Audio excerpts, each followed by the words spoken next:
3 months after what became known as the swimmer incident, Jake Morrison found himself in a very different situation than he had ever imagined when he first applied to Zenith Academy. The Galactic Coalition's comprehensive review of Earth's ecosystem classification had been completed, and the results had sent shockwaves through every scientific and military organization in known space. Earth's official designation had been upgraded from Moderate Death World, Level 4 inches, to Extreme Death World, Level 9. The highest classification ever assigned to a planet that had successfully produced sapient life. Jake stood in the Coalition Council chambers on the capital station Harmony Prime, surrounded by representatives from 247 member species, and he tried not to feel overwhelmed by the sheer magnitude of what he had accidentally triggered. Admiral Kestevar stood at the central podium presenting the final report, and her normally composed demeanor showed signs of strain after months of reviewing Earth's biological databases. The initial first contact survey of Earth was catastrophically inadequate, the Admiral stated bluntly, projecting damning excerpts from the original report. The survey team noted the presence of dangerous fauna, but failed to conduct comprehensive threat assessments, because they assumed incorrectly that no sapient species could evolve on a world with such concentrated lethality. Murmurs of shock rippled through the assembly. Subsequent detailed analysis has identified over 4,000 terrestrial and marine species on Earth that meet or exceed threat classifications that would typically prevent colonization. Admiral Kestevar continued, pulling up cascading lists of data. Jake watched as representatives from species across the galaxy reviewed the updated information with expressions of horror, fascination, or both. To provide context, the Admiral said, calling up comparison charts, the average Class M garden world contains between 5 and 15 species classified as significant threats to sapient life, and most of these species are eliminated or contained during the development of civilization. The charts showed peaceful worlds with minimal danger. Earth contains over 4,000 such species, the Admiral stated, letting that number sink in, and humanity has not eliminated them. Instead, humans have developed sophisticated coexistence strategies, conservation programs, and in many cases have domesticated or formed symbiotic relationships with creatures that would be classified as weapons-grade organisms on other worlds. A holographic display showed images of humans riding horses, herding cattle, keeping dogs as companions, and even swimming with dolphins, perhaps most significantly, Admiral Kestevar said, her tendrils curling in emphasis. Humanity evolved intelligence, tool use, and cooperative social structures specifically as adaptations to survive in this extraordinarily hostile environment. She pulled up anthropological data showing human evolutionary history. Humans developed persistence hunting, the ability to chase prey for hours until it collapsed from exhaustion, the Admiral explained. They developed sophisticated tool-making to compensate for physical limitations. They formed large cooperative groups to defend against predators. And they developed pattern recognition and strategic thinking to predict and avoid danger. The display showed primitive humans hunting, building shelters, and working together. In essence, Admiral Kestevar said quietly, humanity's greatest strengths, adaptability, innovation, cooperation, and stubborn refusal to accept defeat, are direct products of surviving on a planet that was actively trying to kill them for 300,000 years. Jake felt a strange pride hearing his species described that way. This has significant implications for coalition policy, the Admiral continued, addressing the Council directly. First, we must recognize that humanity's threat assessment capabilities and survival instincts are significantly more developed than previously understood. She pulled up military evaluation data. Human cadets at Zenith Academy have consistently outperformed expectations in hostile environment simulations, the Admiral reported. What other species experience as extreme psychological stress? Humans experience as camping or a normal Tuesday. Their words, not mine. Several council members made sounds of disbelief. Second, we must reconsider the Theta Quadrant quarantine, Admiral Kestevar stated. And the entire chamber went silent. As Cadet Morrison demonstrated, the creature we designated the swimmer is to humans a known and manageable threat, the Admiral explained. Human experts in marine biology have provided detailed protocols for safely coexisting with these creatures, and preliminary simulations suggest human colonists could successfully establish settlements in the Theta Quadrant with acceptable risk levels. Caldrash, who had been invited to observe the proceedings, leaned forward in his seat. Third, and perhaps most importantly, the Admiral said, we must establish a new coalition division specifically for extreme environment operations, and humanity should take a leading role in this division.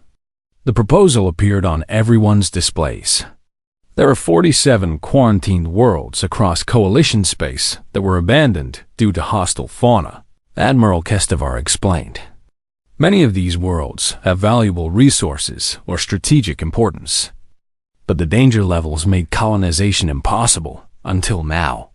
The holographic display showed the quarantined worlds highlighted in red across a galactic map.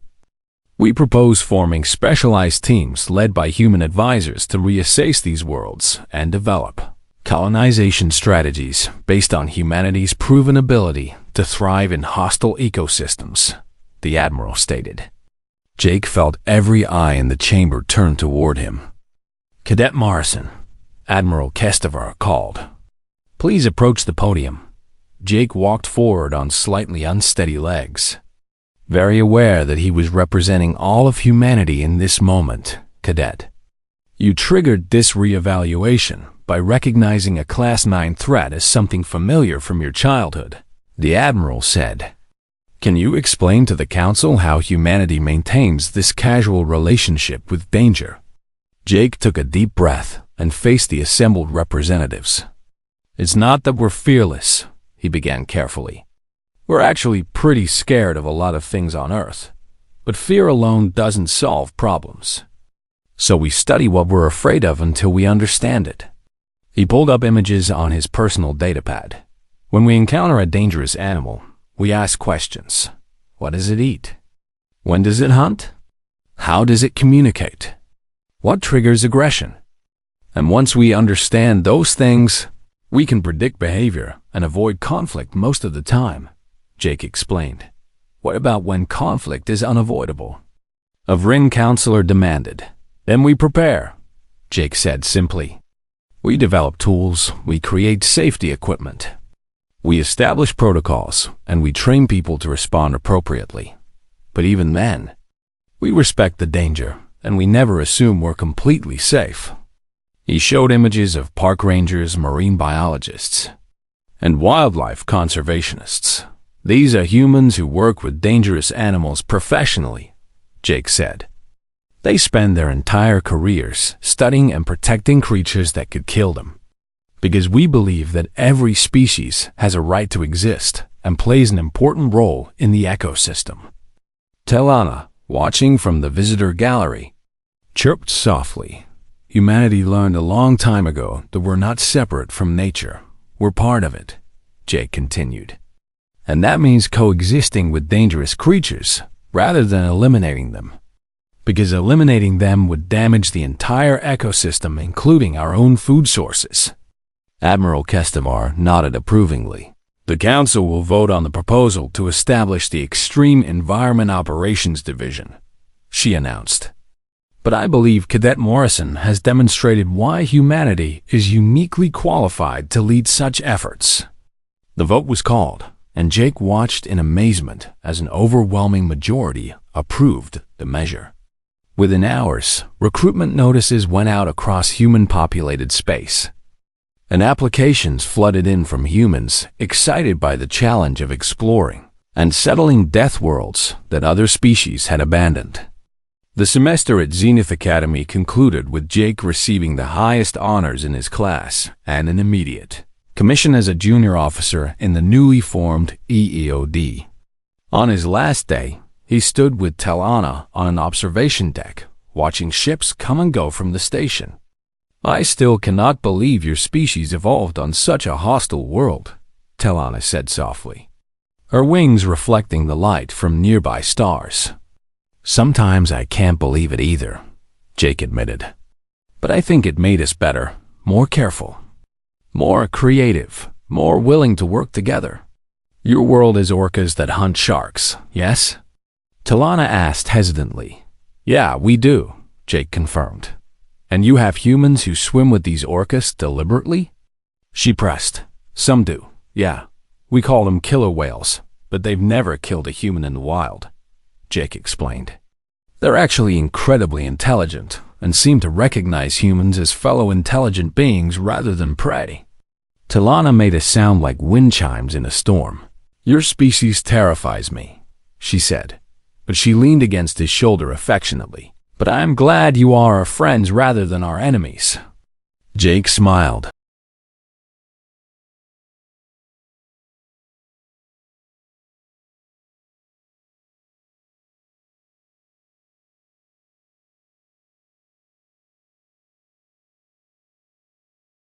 The emergency faculty meeting convened within 2 hours of Jake's revelation, and it quickly escalated into something much larger when Admiral Kestevar of the Galactic Defense Fleet arrived via priority holoconference. Jake sat in a chair that was slightly too large for him, surrounded by instructors, xenobiologists, military strategists, and increasingly alarmed officials from across the coalition. Instructor Kaldresh stood at the presentation podium looking like he had aged a decade in the past few hours, and his claws kept unconsciously tapping against the controls as he struggled to process what he had learned. "Cadet Morrison," Admiral Kestevar said from the holographic projection, her Hellion features composed, but her voice tight with concern. "You claim that Earth's oceans contain creatures equivalent to the Class 9 threat we encountered in the Theta Quadrant?" "Yes, ma'am," Jake confirmed, trying to sit at attention despite the oversized chair. "And you further claim that humans regularly enter these waters for purposes ranging from food gathering to recreation?" The Admiral pressed. "That's correct, ma'am," Jake said. The Admiral's facial tendrils twitched in what Jake had learned was a sign of extreme stress in Hellions. "Explain," she commanded simply. Jake took a deep breath and activated his datapad, projecting Earth's marine database onto the main holographic display. "Earth is a water world," Jake began, using the presentation techniques he had learned in his courses. Approximately 71% of the surface is covered by oceans, and these oceans contain an estimated 2 million marine species that we know of, with potentially millions more yet to be discovered. The holographic display showed Earth rotating with its vast blue oceans clearly visible.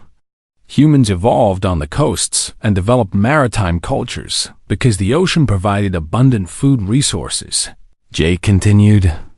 But this meant learning to coexist with some of the most efficient predators evolution has ever produced. He pulled up the shark database first. The swimmer you encountered in the Theta Quadrant appears to be either a bull shark or possibly a tiger shark based on the size and behavior patterns, Jake explained, highlighting the relevant species. Bull sharks are particularly aggressive and can survive in both saltwater and freshwater, which makes them especially dangerous because they can travel up rivers and appear in unexpected locations. A Sillery professor in the back of the room made a distressed chirping sound. But bull sharks are just one of over 500 shark species on Earth, Jake said, pulling up comparison charts. Great white sharks grow up to 6 meters long and weigh over 2 tons, nearly 7 times the mass of the swimmer you encountered. The holographic display showed footage of a great white shark breaching completely out of the water while hunting a seal. Several attendees backed away from the hologram, despite knowing it was not real. Tiger sharks can grow to 5 meters and will eat basically anything, Jake continued, methodically working through the list. Hammerhead sharks hunt in schools using sophisticated electroreception, and mako sharks are the fastest sharks in the ocean with swimming speeds over 70 kilometers per hour. That exceeds the swimmer's documented speed by significant margin. Caldresh noted grimly. Yes, sir, Jake agreed. And then there are species like the Greenland shark that can live over 400 years and grow to 7 meters. Or the basking shark that reaches 12 meters, but fortunately only eats plankton. The database kept scrolling with species after species. Humans have developed entire industries around sharks, Jake explained, showing commercial fishing operations, research vessels, and conservation programs. We study them, protect many species from extinction, and have international agreements to manage shark populations sustainably. You protect them? A crystalline Qualari instructor interjected, their voice chiming with disbelief. Many shark species are endangered due to overfishing and habitat loss, Jake said seriously. They're apex predators that help maintain healthy ocean ecosystems, so yeah, we protect them. Admiral Kestever leaned closer to her holoconference camera. Cadet Morrison, you mentioned that sharks are not even the most dangerous creatures in Earth's oceans, she said carefully. Please elaborate. Jake switched to a new section of the database. Orcas, also called killer whales, are actually the ocean's true apex predators, Jake explained. Showing footage of a pod hunting, they grow to 9 meters and 8 tons. Hunt in coordinated family groups with sophisticated communication, and they've been observed killing and eating great white sharks. The footage showed orcas working together to flip a shark upside down, inducing tonic immobility before consuming its liver. They use tactics, strategy, and generational knowledge passed down through their pods, Jake continued. Different orca populations have completely different hunting techniques specialized for their local prey. Some hunt fish, some hunt seals, some hunt whales, and yes, some hunt sharks. Caldresh was slowly shaking his head in what looked like denial. Then we have saltwater crocodiles, Jake said, pulling up new images. They can reach 7 meters long and over a ton in weight, with a bite force of over 3 tons per square centimeter, significantly more powerful than any shark. The display showed a massive crocodile launching itself out of the water to grab prey. Crocodiles are ambush predators with incredible patience, Jake explained. They can wait motionless for hours or even days for the perfect moment to strike, and they drag prey underwater to drown it before consuming it. And humans swim in water with these creatures as well? The Admiral asked faintly. In some areas, yes. Though it's much more dangerous than swimming with sharks, Jake admitted.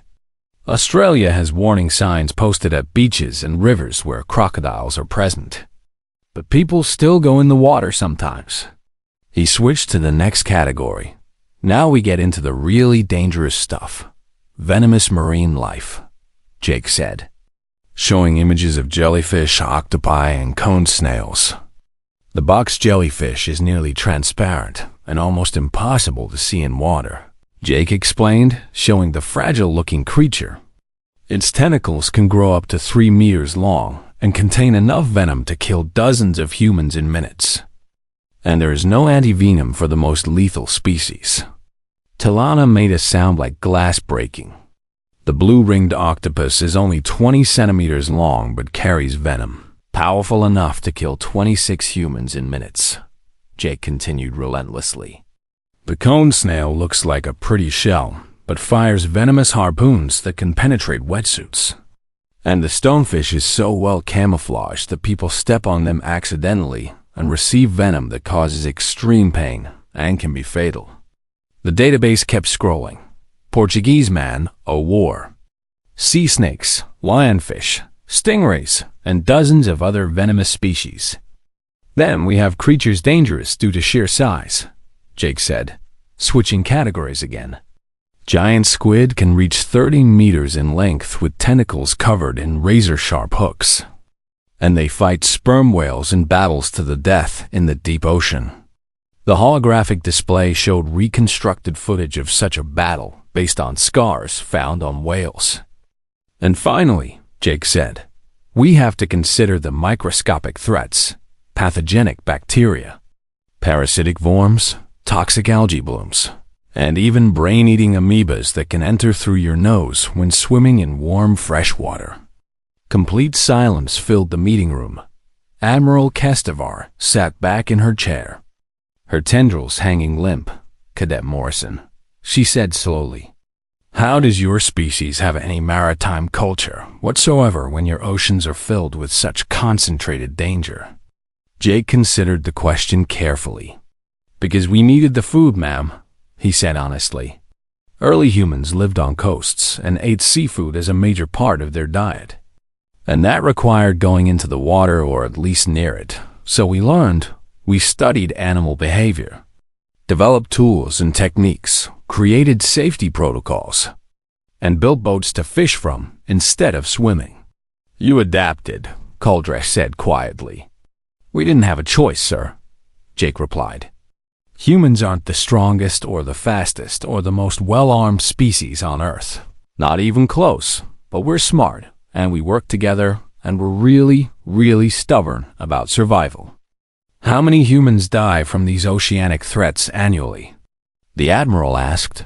It varies, but probably a few hundred to maybe 1,000 globally from all causes combined, Jake estimated.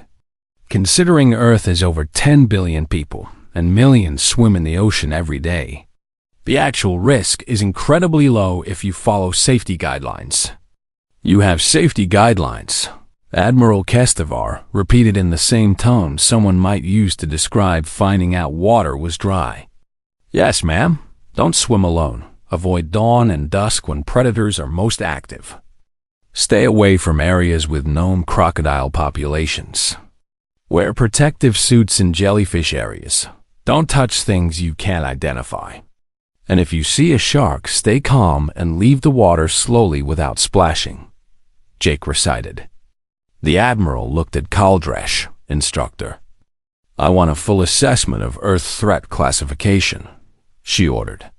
If humanity evolved on a world with this density of lethal organisms, we need to completely reevaluate our understanding.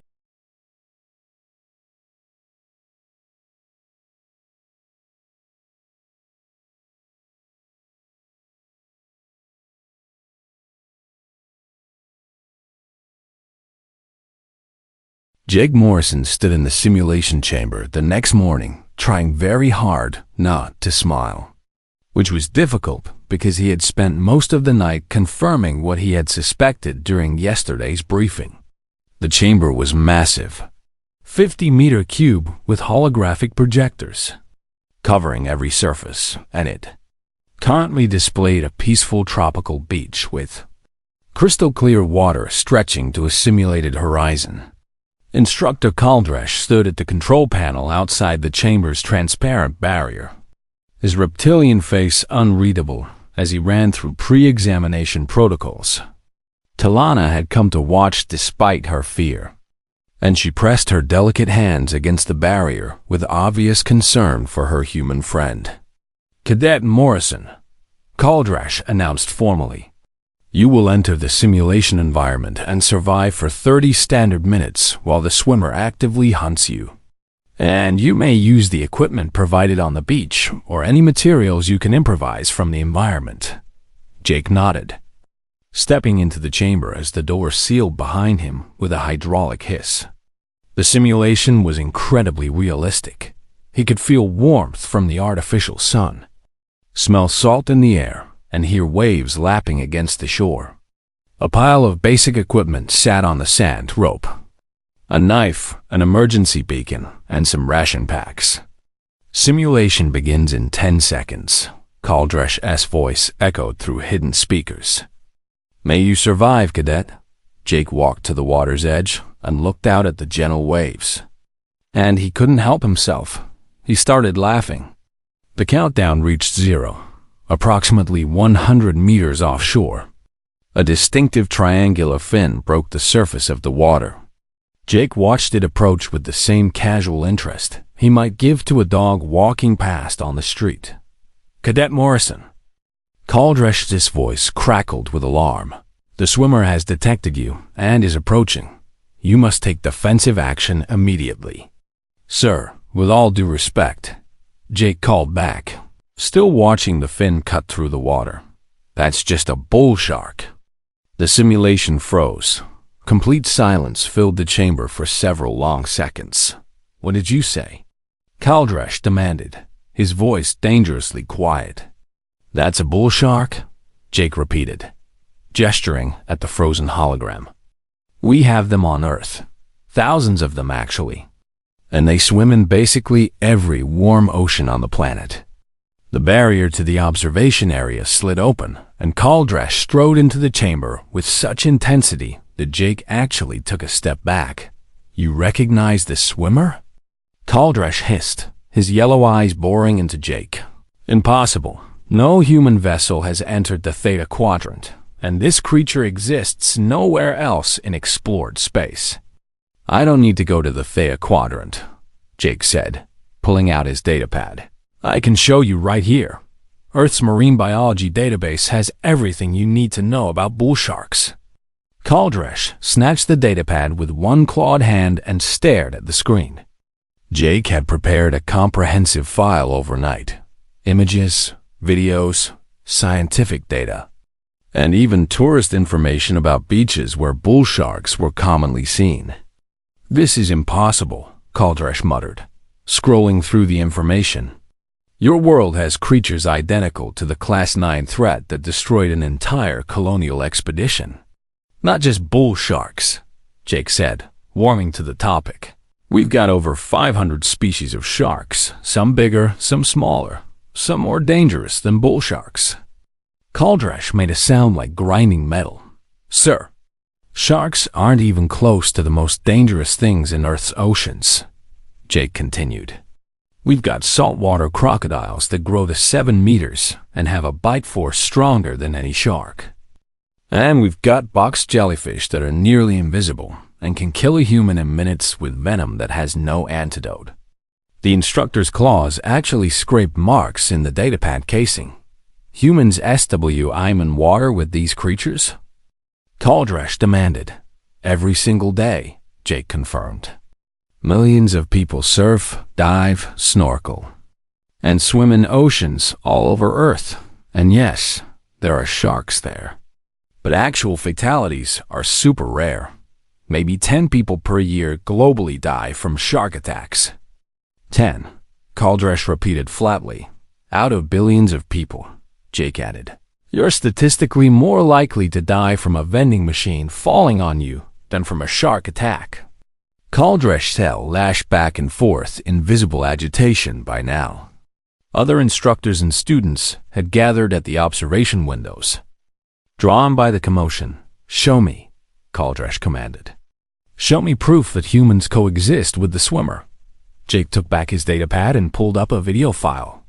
"This is from a nature documentary series we call Shark Week," Jake explained. "Playing footage of marine biologists swimming with great white sharks. These are scientists studying shark behavior in their natural habitat.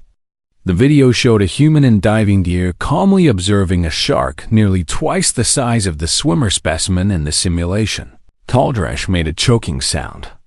"And this," Jake continued, switching videos, "is from a shark diving tourism operation in South Africa. Humans pay money to get in the water with sharks in protective cages."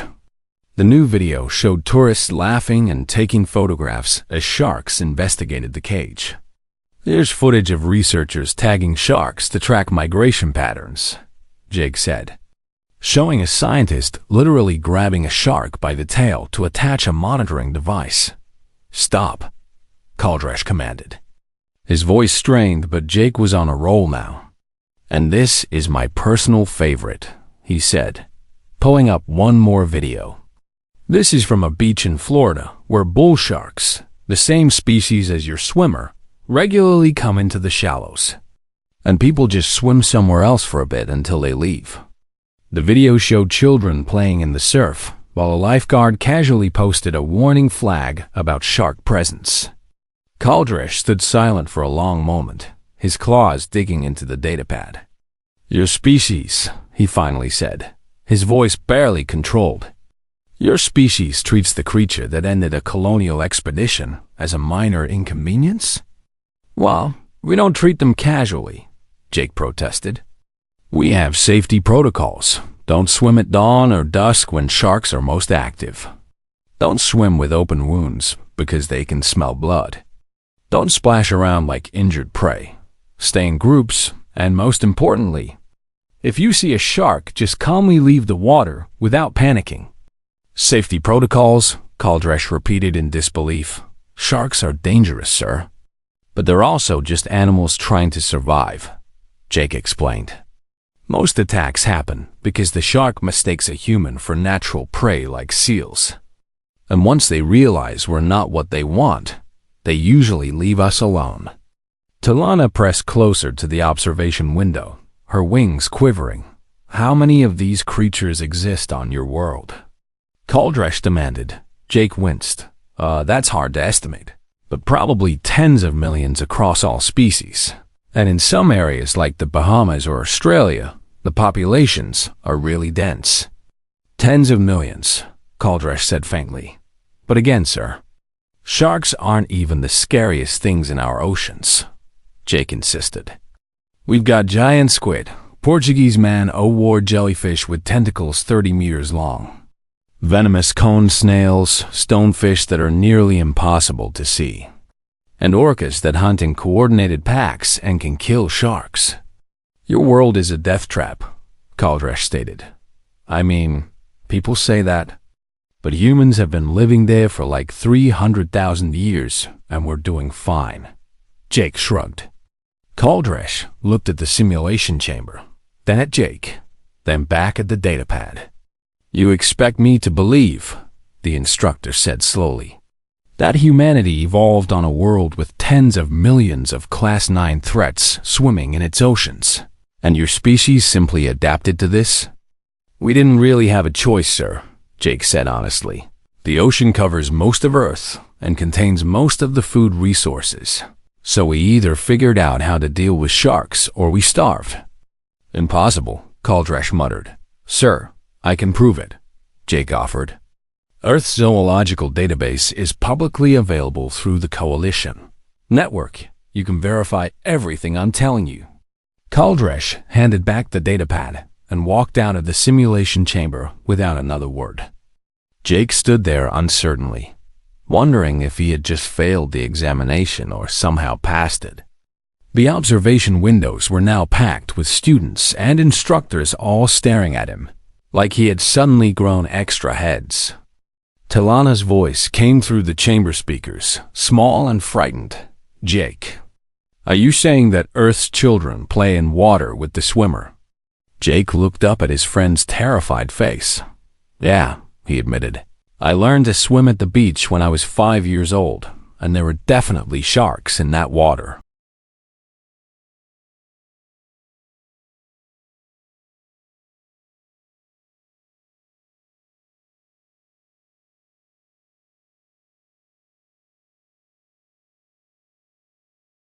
The lecture hall was packed the next morning with every single student present for the briefing, and Jake noticed that several had brought recording devices while others had activated translation matrices to ensure they understood every detail. The atmosphere felt heavy with dread, like standing in a room where everyone knew something terrible was about to be revealed.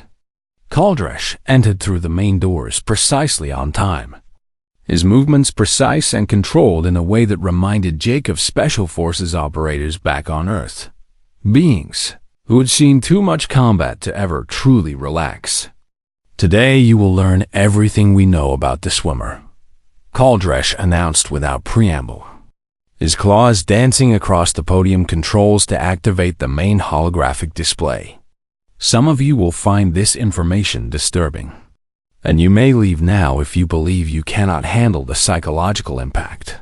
No one moved, though Jake saw several students gripping their seats with whatever appendages they possessed. Very well, Kaldresh said grimly. Let us begin with the Paradise 7 disaster. The holographic display shifted to show pristine beaches and crystal clear water lapping against white sand. The initial colony was established on the planet's largest continent along a coastal region with abundant resources, Kaldresh explained, his voice taking on a lecturer's cadence.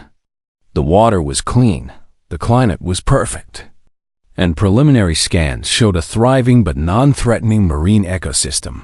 Jake watched as the hologram showed colonists building structures, children playing in the shallows, and transport ships landing supplies. The first incident occurred on day 17, Kaldresh continued, and his voice hardened. A Keitsa child was swimming in waist-deep water approximately 30 meters from shore when something pulled her under. The hologram went dark for a moment. Initial search and rescue efforts found nothing. No body, no blood, no evidence of struggle, Kaldresh said quietly.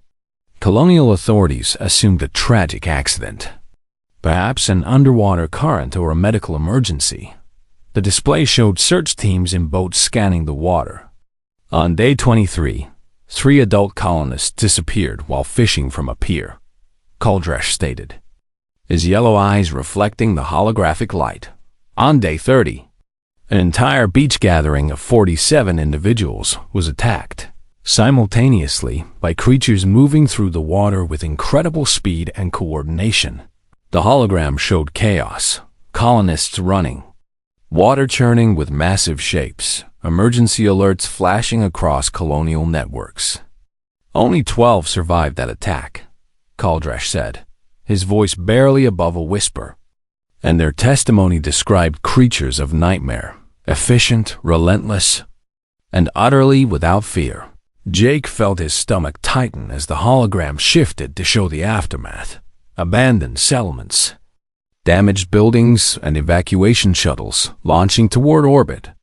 The Galactic Marines arrived in force, Kaldresh continued. 3 battalions, over 2,000 highly trained soldiers equipped with advanced weapons and armor, deployed to secure the colony and eliminate the threat.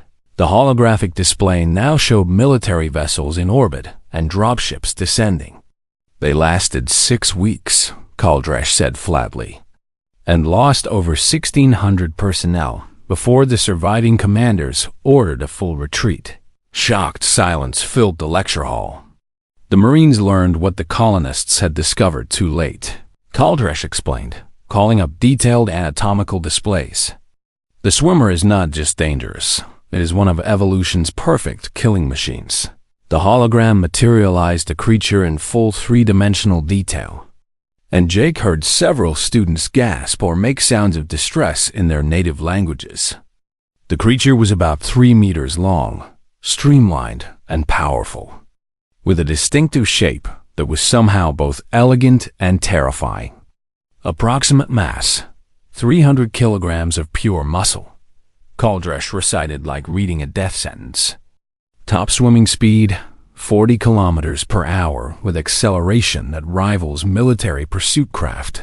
The hologram showed the creature moving through water with incredible grace. The jaw structure contains approximately 300 interlocking teeth arranged in multiple rows. Kaldresh continued, zooming in on the creature's mouth. These teeth are serrated, razor-sharp, and continuously replaced throughout the creature's lifetime. Some individuals shed and regrow over 30,000 teeth during their lifespan. Jake leaned forward, studying the hologram intently. Light force has been measured at 1.8 metric tons per square centimeter, Kaldresh stated, sufficient to shear through military-grade armor plating and most personal shield generators. The display showed test footage of the creature's jaws crushing metal cylinders like they were made of paper. Sensory capabilities are equally impressive, Kaldresh said. Calling up new diagrams, the swimmer possesses specialized organs called ampulla of Lorenzini that detect electrical impulses from muscle contractions. At distances up to 400 meters, a celery student near the front made a chirping sound of distress. This means, Kaldresh explained carefully, that the swimmer can detect your heartbeat, your breathing, even the firing of your neurons from across a battlefield. And no amount of camouflage or stealth technology will hide you from this sensory system. The hologram demonstrated this capability, showing electrical fields radiating from living beings and the creature orienting toward them with perfect accuracy. Additionally, Kaldresh continued relentlessly. The swimmer can detect chemical signatures, specifically blood and other bodily fluids, at concentrations as low as 1 part per 100 million. Jake did some quick math in his head. That meant a single drop of blood in an Olympic-sized swimming pool. The creature also lacks most pain receptors, Kaldresh added. Marine combat footage shows individual swimmers continuing to attack even after sustaining wounds that would incapacitate most life forms. And they only cease when critical organ systems are completely destroyed. The holographic display showed grim footage of soldiers firing plasma weapons at creatures that kept coming despite horrific injuries. Most disturbing of all, Kaldresh said quietly, is their pack hunting behavior.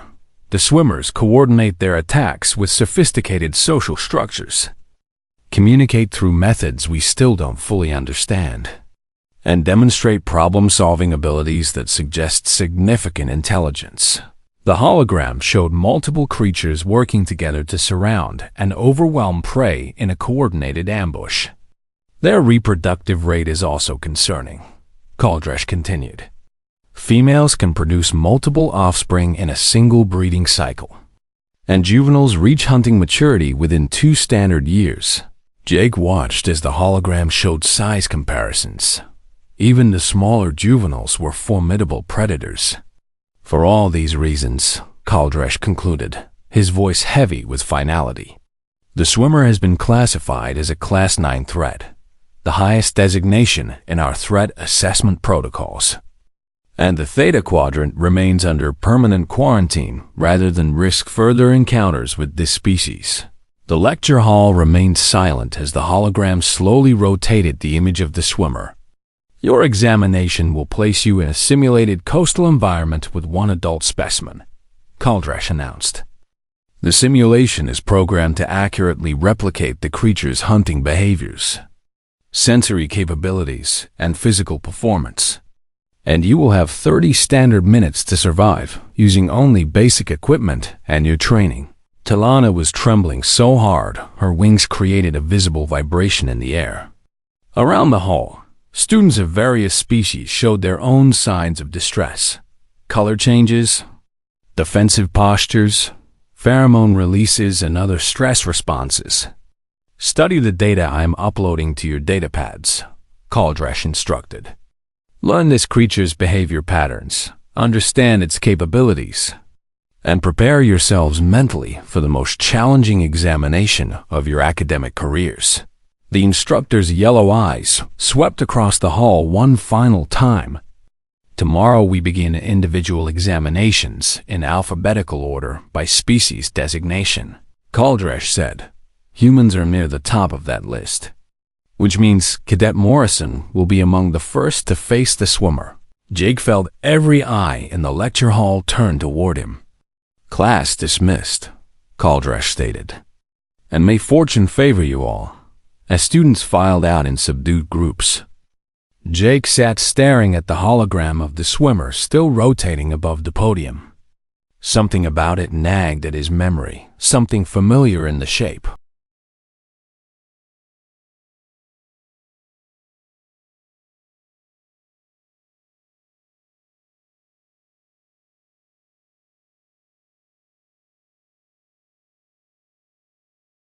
Jake Morrison sat in the back row of the massive lecture hall and tried not to draw attention to himself.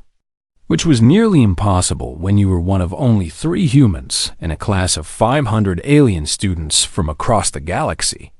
The Zenith Academy floated in orbit around the gas giant Hesperus Prime, a gleaming station of silver and crystal that housed the most prestigious military science program in the Andromeda sector.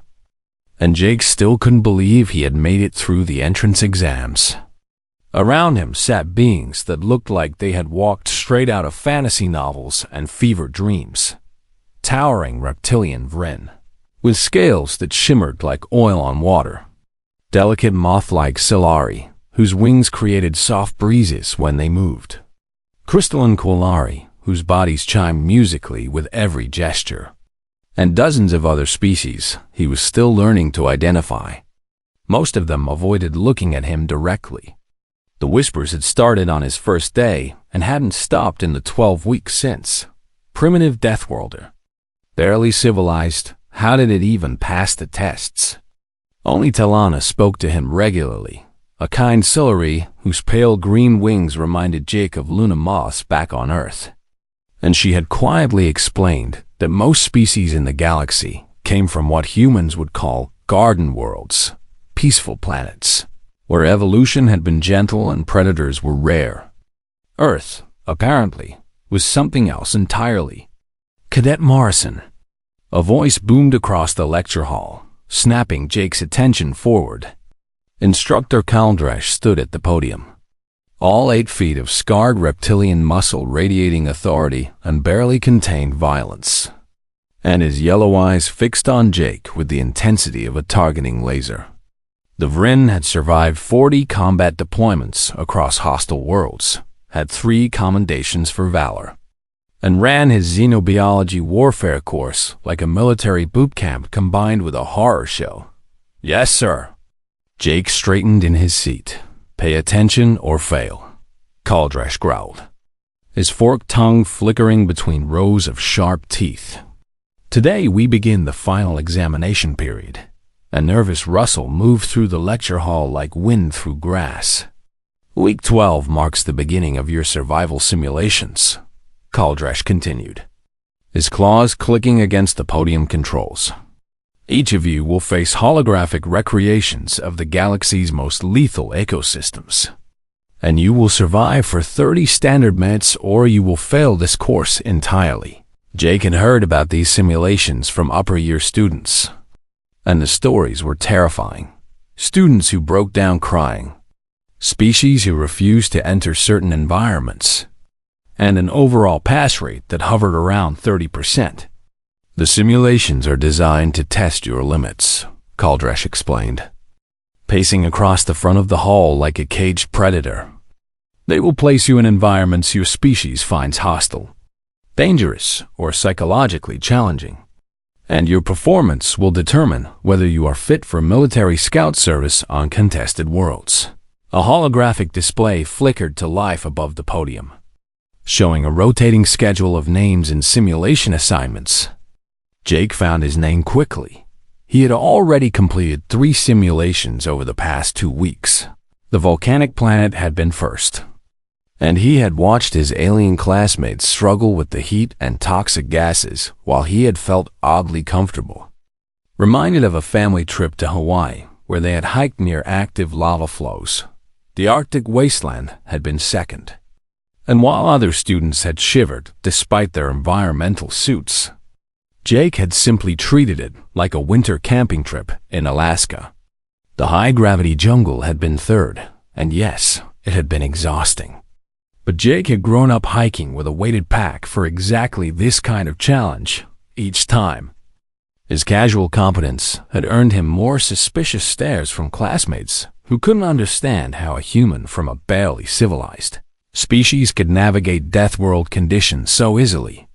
Your final examination, Kaldresh announced, his voice dropping to a deadly serious tone, will be administered individually over the next 5 days, and it will feature the most dangerous ecosystem simulation in our entire database. The lecture hall went completely silent. Even the usual whispers and chittering stopped. 47 years ago, Kaldresh began, his eyes distant with memory. The Galactic Coalition authorized a colonial expedition to the Theta Quadrant, where long-range surveys had identified a perfect Class M world, designated Paradise 7. The holographic display shifted to show a beautiful blue and green planet with white clouds swirling across its surface. 10,000 colonists from 7 different species arrived with dreams of building a new society, Kaldresh said softly. Within 3 months, only 140 survivors escaped aboard emergency shuttles. Shocked gasps echoed through the hall.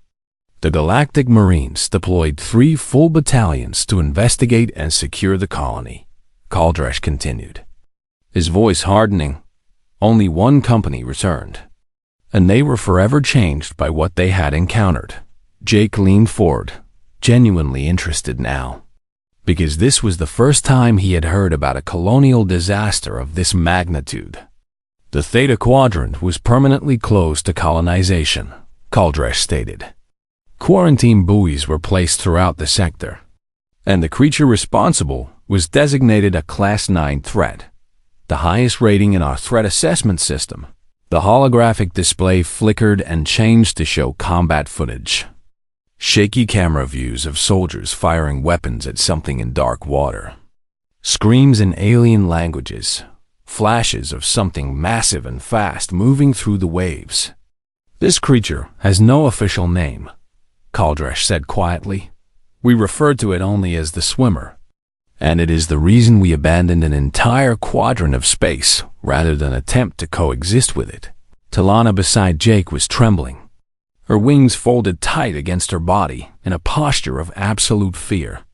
Other students were activating personal shield generators or checking the locations of emergency exits. Your final examination will place you in a coastal environment with the Swimmer, Kaldresh announced, his yellow eyes sweeping across the hall. You will survive for 30 minutes using only your wits, your training, and your species' natural abilities. And if you trigger the emergency exit protocols, you will fail this course and be dismissed from the military science program entirely. Jake swallowed hard, because suddenly this felt a lot more serious than his previous simulations. Tomorrow we will begin with a detailed briefing on the Swimmer's capabilities, hunting patterns, and threat profile, Kaldresh said. Class dismissed, and I suggest you all spend the night preparing yourselves mentally for what you are about to face. The lecture hall erupted into nervous conversation as students filed out.